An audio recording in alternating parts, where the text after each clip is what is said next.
18واں پارہ ہمارا شروع ہو رہا ہے سورۃ مومنون. یہ مکی صورت ہے، مکہ میں نازل ہوئی، با اعتبار مصحف یعنی قرآن میں لکھے جانے کے 33ویں صورت ہے. بسم اللہ الرحمن الرحیم. قد افلح المؤمنون الذين هم في صلاتهم خاشعون والذين هم عن اللغو معرضون والذين هم للزكاة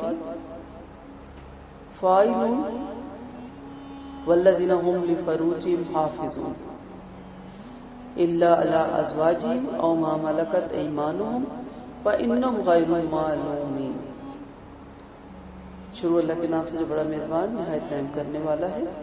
بلا شبہ مومن کامیاب ہیں جو اپنی نماز میں عاجزی کرتے ہیں، بیہودہ باتوں سے بچتے ہیں، زکوٰۃ دیتے ہیں، اپنی عصمتوں کی حفاظت کرتے ہیں، علاوہ اپنی بیویوں اور مملوک لونڈیوں کے، کیونکہ ان میں یہ قابل ملامت نہیں.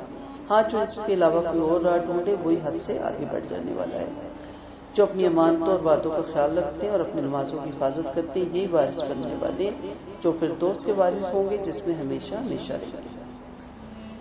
عمر رضی اللہ عنہ فرماتے ہیں جب رحمت العالمین صلی اللہ علیہ وسلم پر وحی اترتی تو آپ کے سامنے شہد کی مکھیوں سی بن بناٹ محسوس ہوتی تھی. ایک دفعہ وحی کے بعد ہم تھوڑی ہی دیر ٹھہرے تھے کہ آپ نے قبلہ رخ ہو کر اور ہاتھ اٹھا کر یہ دعا مانگی: اے اللہ ہم پر اپنی نعمتوں کا اضافہ فرما، کمی نہ کرنا، ہمیں عزت دے ذلیل نہ کرنا، ہمیں نعمت دے ان سے محروم نہ رکھ، ہمیں بڑھا اور ہمارے مخالفوں کو نہ بڑھا، اور ہم سے راضی ہو جا اور ہمیں بھی راضی فرما دے.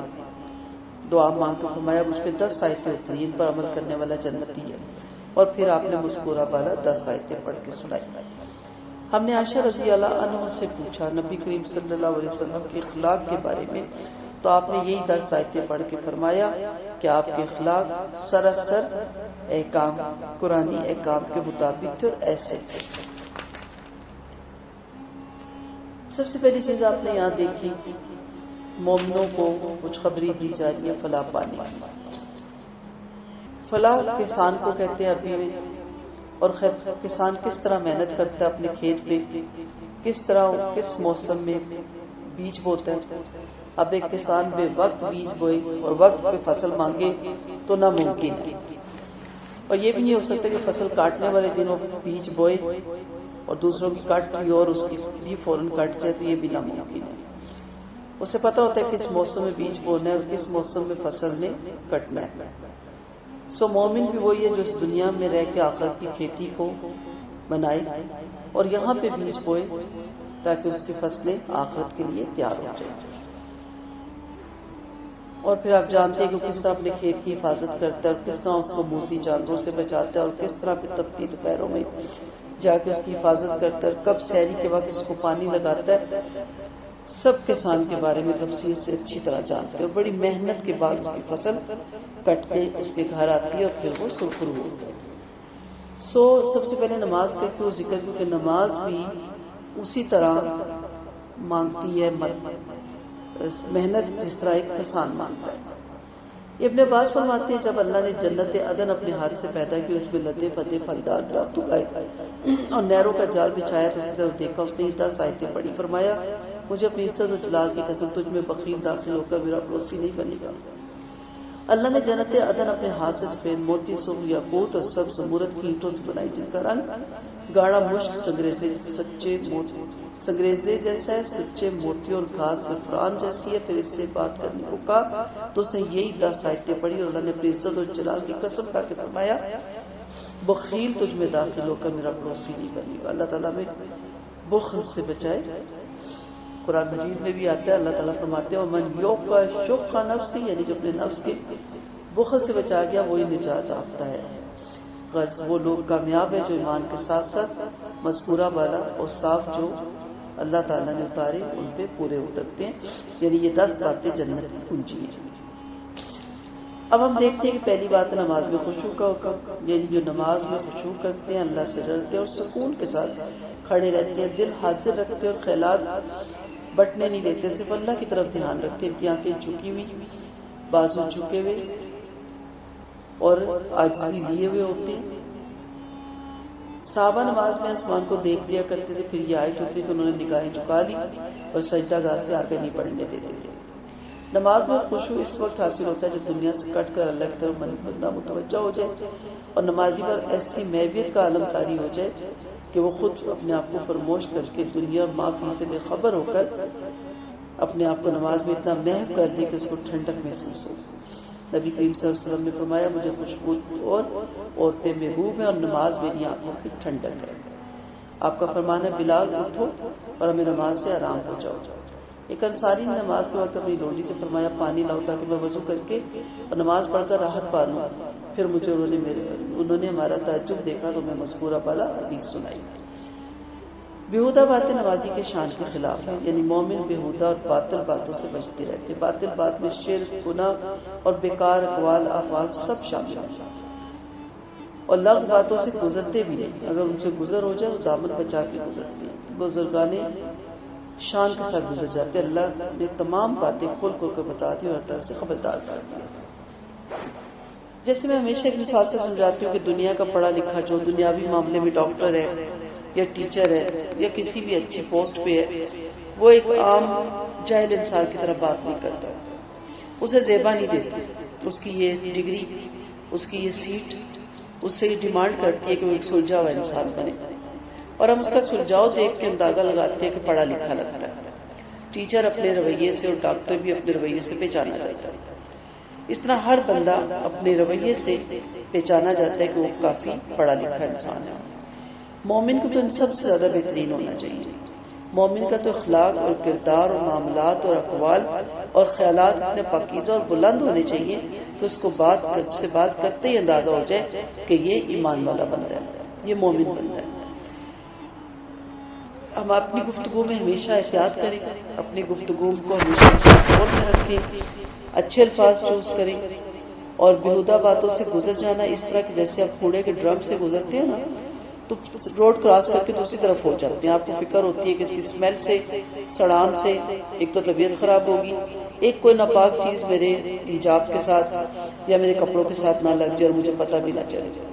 کیا کبھی ایسا ہوا ہے کہ آپ ذرا کہیں کہ گزر ہی رہی ہوں تو چلو دیکھو تو صحیح ڈرم میں کیا کیا کوڑا ڈالتے ہیں. محلہ ہوا ہے کبھی ایسا؟ نہیں.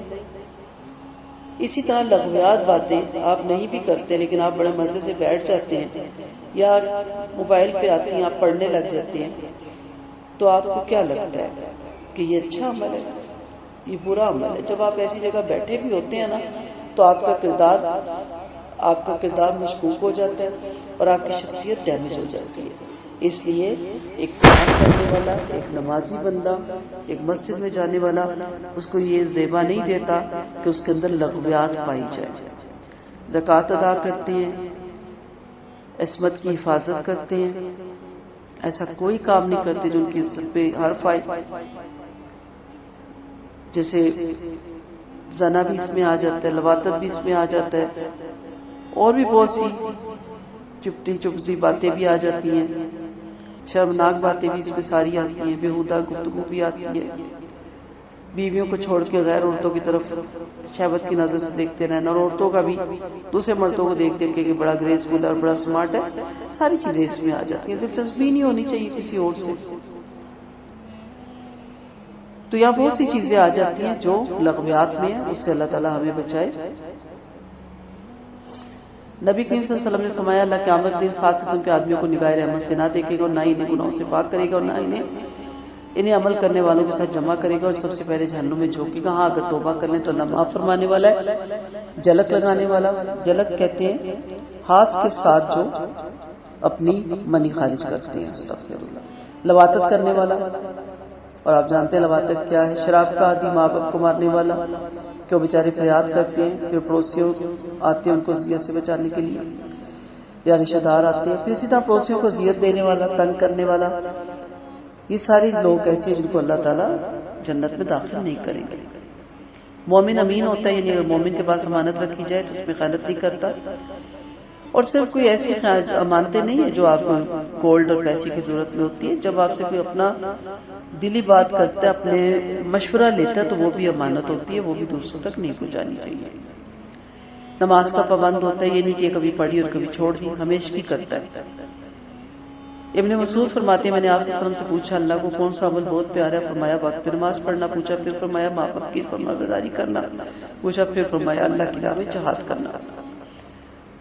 تو ایسے مومنوں کے لیے جنت ہے.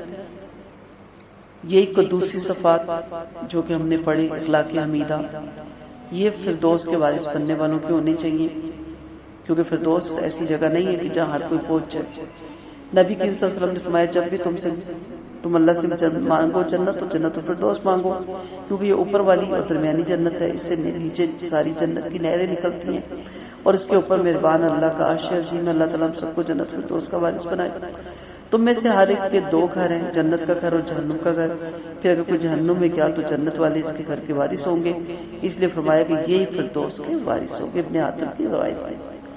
یقین مانو ہم نے انسان کو بچتی ہوئی مٹی سے بنایا، پھر محفوظ جگہ پہ سے نطفہ بنا کے محفوظ کر دیا، پھر نطفے کو منجمد خون بنا دیا، پھر اس منجمد خون سے لوٹڑا بنا دیا، پھر اس لوٹڑے سے ہڈیاں بنا دی، پھر ہڈیوں پہ گوشت چڑھا دیا، پھر اسے ایک نئی پیدائش پہ کھڑا کر دیا. لہٰذا کیسی بڑی شان ہے اللہ کی سب سے اچھا خالق ہے. پھر تم یقیناً اس زندگی کے بعد مر جاؤ گے، پھر بلا شبہ قیامت کے دن اٹھائی جاؤ گے. نبی کریم صلی اللہ علیہ وسلم کا فرمان ہے انسان کا جسم فنا ہو جاتا ہے، البتہ ریڑھ کی ہڈی باقی رہتی ہے جسے پھر بنایا جاتا ہے اور اس سے پھر اٹھ کھڑا ہوگا. ابن عباس فرماتے ہیں یعنی ہم حمل کو ایک حالت سے دوسری حالت کی طرف منتقل کرتے ہوئے آئے یہاں تک کہ وہ بچہ بن کر دنیا میں آ جاتا ہے، پھر رفتہ رفتہ بڑھ کر جوان ہو جاتا ہے، پھر بوڑھا ہو کر مر جاتا ہے. فرضیہ ابتدائی حمل سے لے کے برابر اس میں جو تبدیلیاں آتی جاتی ہیں اس کے بارے میں ذکر ہے. آپ صلی اللہ علیہ وسلم نے فرمایا تم میں سے ہر ایک کی پیدائش اس کی ماں کے پیٹ میں 40 دن تک نطفے کی صورت میں جمع رہتی ہے، پھر 40 دن تک جمع و خون رہتا ہے، پھر 40 دن تک گوشت کا لوٹا رہتا ہے، پھر اللہ کے حکم سے فرشتہ آ کر روح پھونک دیتا ہے اور 4 باتیں لکھ دیتا ہے: روزی، موت، عمل اور نصیب. واللہ اعلم. ایک دفعہ یہودی نبی کریم صلی اللہ علیہ وسلم کے پاس آیا. آپ صحابہ کرام سے باتیں فرماتے. قریشی مشرکوں نے یہودیوں کو دیکھا کہ یہودی یہ شخص دعویٰ دار نبوت ہے. بولا اچھا میں ان سے ایک بات پوچھتا ہوں، نبی کے سوا کوئی نہیں جانتا. پوچھا انسان کس چیز سے پیدا ہوتا ہے؟ فرمایا مرد عورت کے ملے جلے نطفے سے. مرد کی منی گاڑی ہوتی ہے جس سے ہڈیاں اور پٹے بنتے ہیں، عورت کی پتی ہوتی ہے جس سے گوشت و خون پیدا ہوتا ہے. بولا آپ سے پہلے نبی بھی اسی طرح بتایا کرتے تھے. وَلَقَدْ خَلَقْنَا فَوْقَكُمْ سَبْعَ طَرَائِقَ وَمَا كُنَّا عَنِ الْخَلْقِ غَافِلِينَ. واقعی ہم نے تمہارے اوپر 7 آسمان بنائے اور ہم اپنی مخلوق سے بے خبر نہیں. واللہ علم اللہ کی کتنی مخلوق ہے، کتنی اس کی تعداد ہے. ہم زمین کے، تری کے، فضا کے نہیں ڈسکور کر سکے، اللہ کے اس کے 7 آسمانوں میں کتنی مخلوق ہے، اس کی 7 زمینیں، نیچے اسفل سافلین تک کتنی مخلوق ہے. انسان کی عقل وہاں فیل ہو جاتی ہے. اس کی ہم گننا بھی چاہے تو نہیں گن سکتے. اس کے پہاڑوں، ٹیلے، اس کے سنگریزوں اور اس کے درختوں کو کسی کو بھی نہیں گن سکتے. سمندر کے قطروں کی بھی گنتی ناممکن ہے. درختوں کے پتوں کا بھی حساب لگانا ناممکن ہے. یہ سب کو اللہ تعالیٰ کے قدرت میں ہے. اور ہم نے آسمان سے ایک اندازے سے پانی برسایا، پھر اسے زمین میں ٹھہرا دیا اور ہم اس کے فنا کر دینے پہ بھی خوب قادر ہے. پھر ہم نے اس سے تمہارے لیے کھجوروں کے باغ پیدا کر دیے، ان میں تمہارے لیے بہت کچھ پھل بھی ہیں اور کچھ ان میں سے کھاتے بھی ہو. اور وہ درخت پیدا کر دیے جو ہرے بھرے کوئی طور پہ پیدا ہوتے ہیں جس سے تیل نکلتا ہے اور کھانے والوں کے لیے سالن بھی اور چوپائی بھی تمہارے لیے غور کا مقام ہے. ہم تمہیں ان کے پیٹوں سے دودھ پلاتے ہیں اور ان میں تمہارے لیے بہت بڑے فائدے ہیں اور تم ان سے بعض کو کھاتے ہو اور بعض پہ کشتیوں اور ان پر اور کشتیوں پر سواری بھی کرتے ہو. یہاں بھی اللہ تعالیٰ اپنی بے شمار نعمتوں کا ذکر فرما رہی ہیں. اس پہ پیچھے ہم نے بڑی تفصیل سے بات کی. تو اللہ تعالیٰ نے یہ جو کاریگری بنائی ہے اس میں انسان کا کوئی بھی عمل دخل نہیں. اب یہیں سے دیکھ رہے ہیں میٹھے پانی کی کتنی برکتیں ہیں. میٹھے پانی سے ہم نے اللہ تعالیٰ کہتے ہیں کھجور بنائے، انگور بنائے، دیگر طرح طرح کے پھل بنائے، دل فریب، خوش کن انگور، ہر طرح کی چیزیں، ہر طرح کی نعمتیں، ہر طرح کے باغات. تو یہ شکر ادا کرنا چاہیے. پھر زیتون دیکھیں، انگور دیکھیں، کھاتے بھی ہو اور اس کو تیل کے طور پہ بھی استعمال کرتے ہو. پھر کشتیاں بنائی، جانوروں پہ بھی آپ سفر کرتے ہیں اور کشتیوں پہ بھی سفر کرتے ہیں. وَلَقَدْ أَرْسَلْنَا نُوحًا إِلَىٰ قَوْمِهِ فَقَالَ يَا قَوْمِ اعْبُدُوا اللَّهَ مَا لَكُم مِّنْ إِلَٰهٍ غَيْرُهُ أَفَلَا تَتَّقُونَ. تتقون، بلا شبہ ہم نے نوح کو ان کی قوم کی طرف رسول بنا کر بھیجا. انہوں نے کہا قوم اللہ کی عبادت کرو، تمہارے اس کے سوا کوئی اور معبود نہیں، پھر کیا تم اس سے ڈرتے نہیں؟ قوم کے کافر سرداروں نے جواب دیا یہ تم جیسا ایک انسان ہے، یہ تم پر فوقیت حاصل کرنا چاہتا ہے، اور اگر اللہ چاہتا تو فرشتے اتار دیتا ہم میں سے. ہم نے پہلے بزرگوں کے زمانے میں سنا ہی نہیں، یہ تو محض ایک دیوانہ ہے. اچھا ایک مدت معینہ تک اسے مہلت دے دو. قوم نوح نے واز کیا، آپ نے فرمایا لوگوں شرک مت کرو، اللہ سے ڈرو، اس کی پکڑ سے ڈرو. قوم کے سرداروں نے کیا جواب دیا؟ ہم نہیں مانتے، کیونکہ یہ باتیں ہم نے پہلے نہیں سنی اور ہم اس پہ عمل بھی نہیں کریں گے. اور انہوں نے صاف انکار کر دیا اور کیا کہا یہ دیوانہ ہے شخص، اسے جنون ہو گیا، یہ دعویٰ کر رہا ہے شاید یہ فوقیت چاہتا ہے، شاید اس کو کوئی گدی چاہیے. بولے اے میرے رب ان کے جھٹلانے پر میری مدد فرما. آخر ہم نے ان کے پاس وہی بھیجی کہ تم ہمارے حکم کے مطابق ہماری آنکھوں کے سامنے کشتی بناؤ، پھر جب ہمارا حکم آ جائے اور تندور بننے لگے تو اس میں ہر طرح کا جوڑا چڑھا لو، اپنے گھر والوں کو بھی علاوہ ان کے جن پر ان میں سے ہماری بات ثابت کر چکی. جو خبردار کافروں کے بارے میں ہم سے بات نہ کرنا، وہ سب ڈوبنے والے ہیں. پھر جب تم اور تمہارے ساتھی کشتی پر چڑھ جائے تو کہو تمام تعریفیں اللہ کی ہیں جس نے ہمیں ظالموں سے بچایا، اور کہو اے رب مجھے برکت والی جگہ اتار، تو بہترین اتارنے والا ہے، یقیناً اس میں بڑی نشانیاں ہیں اور بلا شبہ ہم جاننے والے ہی ہیں. سواری پہ چڑھنے کی دعا بتائی گئی، الحمدللہ الذی نجانا من القوم الظالمین. اور ہم نے ایک پہلے جو پڑھی سبحان الذی سخر لنا ھذا وما كنا له مقرنین وإنا إلی ربنا لمنقلبون. تو یہ دونوں دعائیں ہمیں پتہ چلتی ہیں. تو یہاں پہ نوح علیہ السلام کو حکم ہوا اور ہم یہ واقعہ تفصیل سے پڑھ چکے. آپ نے کشتی بنائی تو سرداران قریش آپ کو مذاق اڑاتے تھے، سو آپ نے برداشت کیا، آرام سے آپ نے اپنا کام سے کام رکھا. سو برداشت بزدلی نہیں، برداشت زندگی کا ایک اہم اصول ہے. کسی بھی منزل کو پانے کے لیے، کسی بھی کامیابی کو حاصل کرنے کے لیے برداشت بہت ضروری چیز ہے. پیچھے آپ نے موسیٰ علیہ السلام کے اور خضر علیہ السلام کے قصے میں یہ سنا. ثم انشأنا من بعدهم قرنا آخرین فارسلنا فیہم رسولا منہم ان اعبدوا اللہ ما لکم من الہ غیرہ افلا تتقون. پھر ہم نے ان کے بعد اور قومیں پیدا کی، پھر ان میں انہی میں سے رسول بھیجی کہ اللہ کی عبادت کرو، تمہارا اس کے سوا کوئی معبود نہیں، پھر کیا اس سے ڈرتے نہیں؟ اور ان کی قوم کے کافر سرداروں نے جنہوں نے آخرت کے آنے کو جھٹلایا تھا اور ہم نے انہیں دنیاوی زندگی میں خوشحال بھی بنایا تھا، کہا یہ تو بس تم جیسا ایک انسان ہے، تم جو تم کھاتے ہو یہ بھی کھاتے ہو، جو پیتے ہو یہ بھی پیتا. اگر تم اپنے جیسے ایک انسان کی اطاعت کرو گے تب تو یقیناً تم بڑا نقصان اٹھاؤ گے. کہ یہ تم سے وعدہ کرتا ہے کہ جب تم مر جاؤ گے، مٹی اور ہڈیاں ہو جاؤ گے تو تم پیدا کیے جاؤ گے. بہت ہی دور کی بات کرتا ہے جس کا تم سے وعدہ کیا جا رہا ہے، بہت ہی دور ہے، اور بہت ہی دور ہے جس کا تم سے وعدہ کیا جا رہا ہے. ہماری زندگی صرف دنیاوی زندگی ہے کہ ہم پیدا ہوتے ہیں اور مر جاتے ہیں، ہم اٹھائے جانے والے نہیں. یہ تو ایک شخص ہے جس نے اللہ پر جھوٹ باندھ دیا، ہم اس کی بات کا یقین کرنے والے نہیں. فرمایا اے رب ان جھٹلانے والوں میں میری مدد فرما، جلد ہی یہ پچھتائیں گے. آخرکار اللہ تعالیٰ کے حکم سے ایک چیخ نے انہیں آ پکڑا، پھر ہم نے انہیں کوڑا کر ڈالا، سو ان ظالموں پر اللہ کی مار ہوئی. استغفر اللہ. پھر ان کے بعد ہم نے دوسری قومیں پیدا کی. کوئی قوم اپنے مقررہ وقت سے آگے نہ بڑھتی تھی اور نہ پیچھے ہٹتی تھی. پھر ہم نے مسلسل رسول بھیجے. جب کبھی اس قوم کے پاس ان کا رسول آیا اس نے اسے جھٹلایا، پھر ہم نے بعض کو بعض کے پیچھے لگا دیا اور انہیں افسانہ بنا کے چھوڑ دیا. سو بے ایمانوں پر اللہ کی مار. ثم ارسلنا موسیٰ واخاہ ہارون بآیاتنا وسلطان مبین. پھر ہم نے موسیٰ کو اور ان کے بھائی ہارون کو اپنے معجزے اور روشن دلیلیں دے کر فرعون اور اس کے سرداروں کی طرف بھیجا، لیکن انہوں نے غرور کیا اور وہ سرکش تھے. چنانچہ انہوں نے کہا کیا ہم اپنے جیسے دو شخصوں پر ایمان لیں؟ حالانکہ ان کی قوم ہماری غلام ہے. غرض انہوں نے انہیں جھٹلایا، پھر ہلاک ہونے والوں میں ہو گئے. بلا شبہ ہم نے موسیٰ علیہ السلام کو خطاب دی تاکہ لوگ سیدھی راہ پر آ جائیں، اور ہم نے مریم کے بیٹے کو اور ان کی والدہ کو ایک نشانی بنایا، اور ہم نے دونوں کے بلند اور سرخیز اور پانی والی جگہ پہ بنا دیا. پیغمبروں کے واقعات ہم پہلے تفصیل سے پڑھ چکے ہیں، یہاں دوبارہ ان کی تفصیل بار بار اسی لیے لائی جا رہی ہے کہ نبی کریم صلی اللہ علیہ وسلم کے ساتھ جو معاملات ہو رہے ہیں وہ پہلے انبیاء کے ساتھ یہ کرتے رہے. تو کیا جب انہوں نے اپنے انبیاء کی باتوں کو جھٹلایا تو کیا یہ کامیاب ہوا؟ یہاں بتایا جا رہا ہے، ڈھارس بندائی جا رہی ہے کہ کامیابی مومنین کے لیے اور پیغمبروں کے لیے اور ناکامی مخالفین کے لیے. اور اس طرح یہ قومیں تباہ اور برباد ہوتی ہیں کہ ان کے نام و نشان مٹ جاتے ہیں. یا ایھا الرسول کلوا من طیبات واعملوا صالحا انی بما تعملون علیم.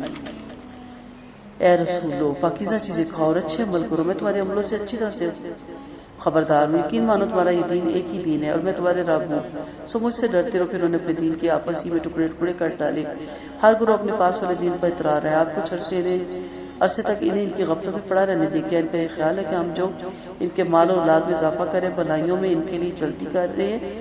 نہیں، بلکہ شعور ہی نہیں رکھتے۔ اللہ اپنے تمام پیغمبروں کو حکم دے رہا ہے حلال روزی کھاؤ، حلال روزی اور نیک عملوں کا حکم۔ ان کا آپس میں بہت تعلق ہے۔ جب انسان حرام کھاتا ہے تو حرام کی روزی سے اس کا جسم عبادت کی طرف مائل نہیں ہوتا، کیونکہ اس کا خون اور جو بھی اس کا گوشت بنتا ہے وہ حرام کے لقمے سے بنتا ہے۔ جب آپ حلال کھاتے ہیں تو آپ کے اندر ایک روحانی پیدا ہوتی ہے روحانیت، کیونکہ ڈیپینڈ کرتا ہے آپ کی صحت کا دار و مدار آپ کی خوراک پہ۔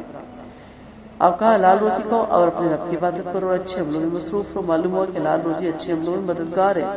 نبیوں نے اس سے نصیحت پر اچھی طرح سے عمل کر کے دکھلایا، اور قول و فعل سے رہنمائی اور نصیحت سے اور بھلائی پر عمل کر کے، اور اللہ قدوسی صفات انسانوں کو بندوں کی طرف سے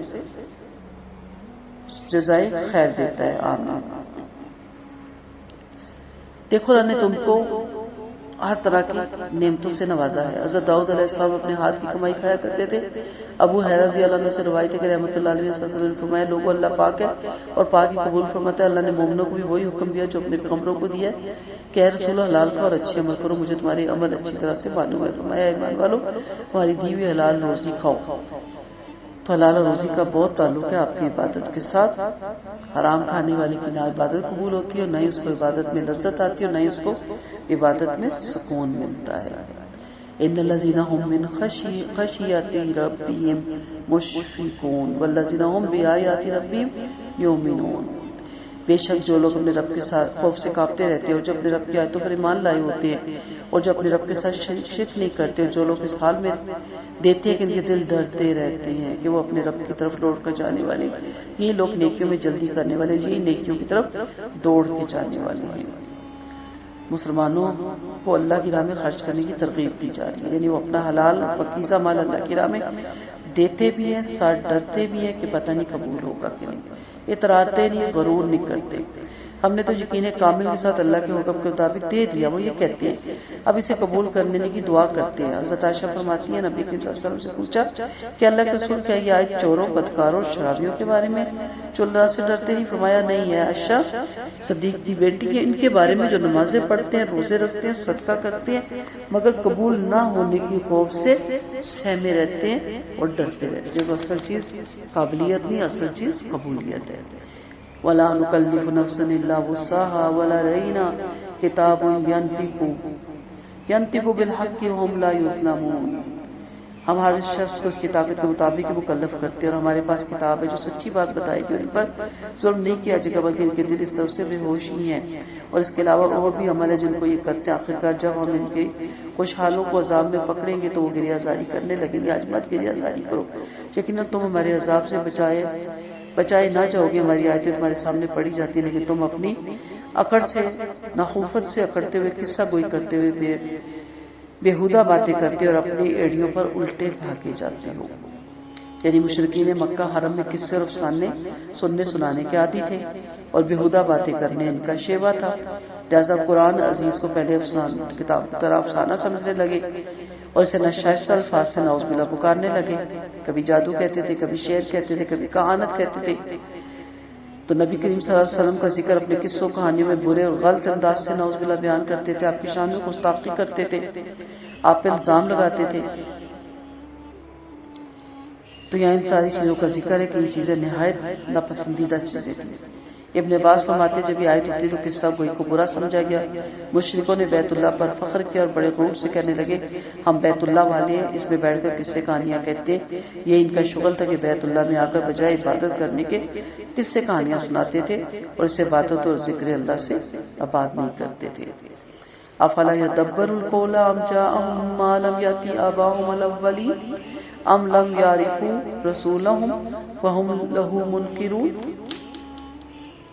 پھر کیا انہوں نے اس سے غور نہیں کیا، یا اس کے پاس وہ چیز آئی جو اس کے پہلے باپ دادوں کے پاس نہ آئی تھی، یا کیا انہوں نے اپنے رسول نہیں پہچانا کہ اس کے ماننے کو تیار نہیں ہے؟ یہ کہتے ہیں کہ اسے تو جنون ہے، بلکہ ان کے پاس سچی بات آ گئی، اور ان میں سے اکثر سچی بات کو ناپسند کرتے ہیں، اور اگر اللہ ان کی خواہشوں کی پیروی کرتا تو آسمان اور زمین ان کی درمیانی چیزیں دھرم بھرم ہو جاتی، بلکہ ہم ان کے پاس ان کی نصیحت لے کر آگے، اب وہ نصیحت والے سے اعراض کریں کہ آپ ان سے خراج مانگتے ہیں، آپ کے رب کی اجرت سب سے بہتر اور بہترین روزی رسائی، یقیناً آپ انہیں سیدھی راہ کی طرف بلا رہے ہیں، جو آخرت پر ایمان نہیں لاتے اس راہ سے موڑ رہے۔ اگر ہم ان پر ترس کھا کر ان کی تکلیفوں کو دور کر دیں تو پھر یہ اپنی سرکشی پر جم کر بہکنے لگیں گے۔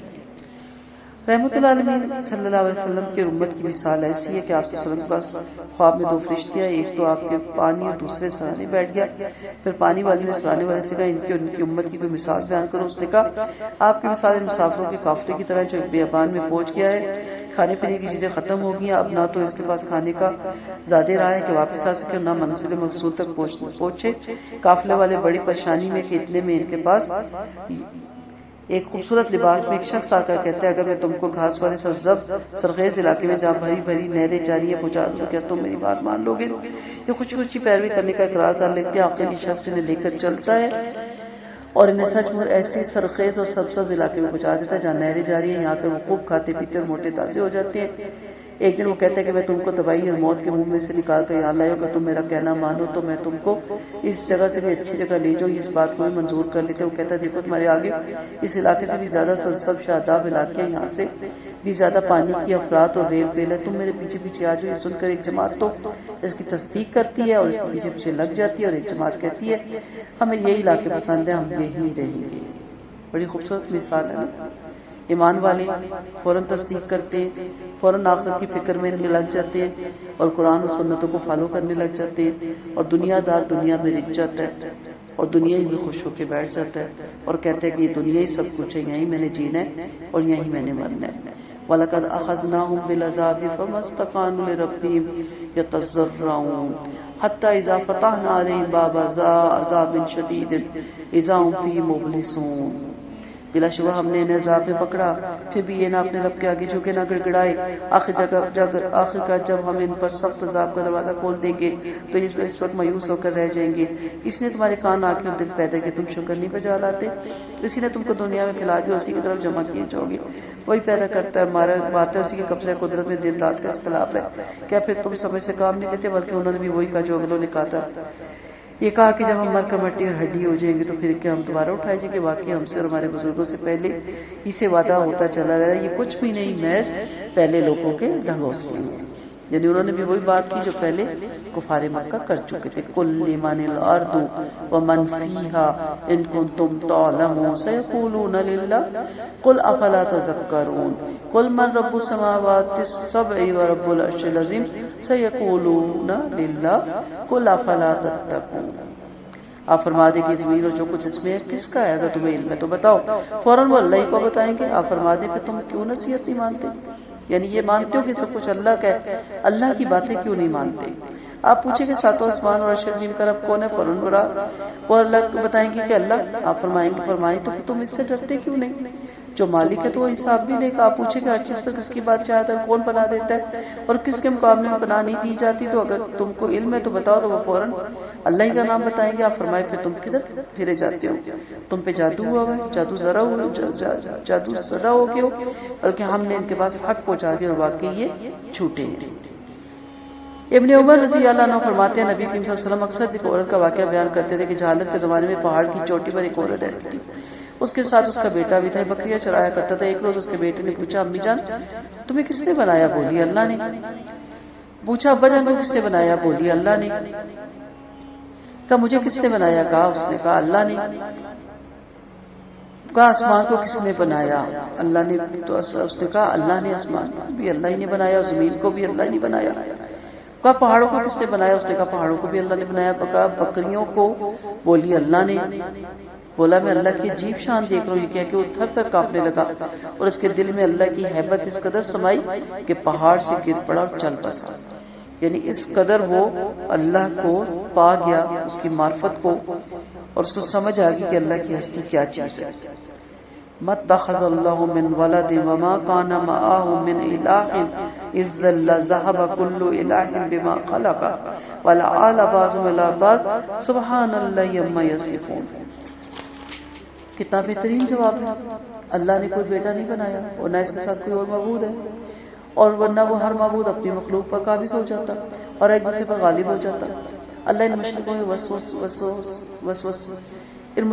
کی وسوسوں سے پاک ہے اور وہ چھپی کھلی ہر بات جاننے والا ہے اور مشرکوں کی شرک سے بالا تر ہے. یعنی سمپل سی بات ہے کہ دنیا میں اگر آپ کے دو بادشاہ ہو جائیں تو ایک دوسرے کو نیچا دکھاتے رہتے ہیں، ایک دوسرے سے ملک چھینتے رہتے ہیں اور ایک دوسرے پہ اٹیک کرتے رہتے ہیں.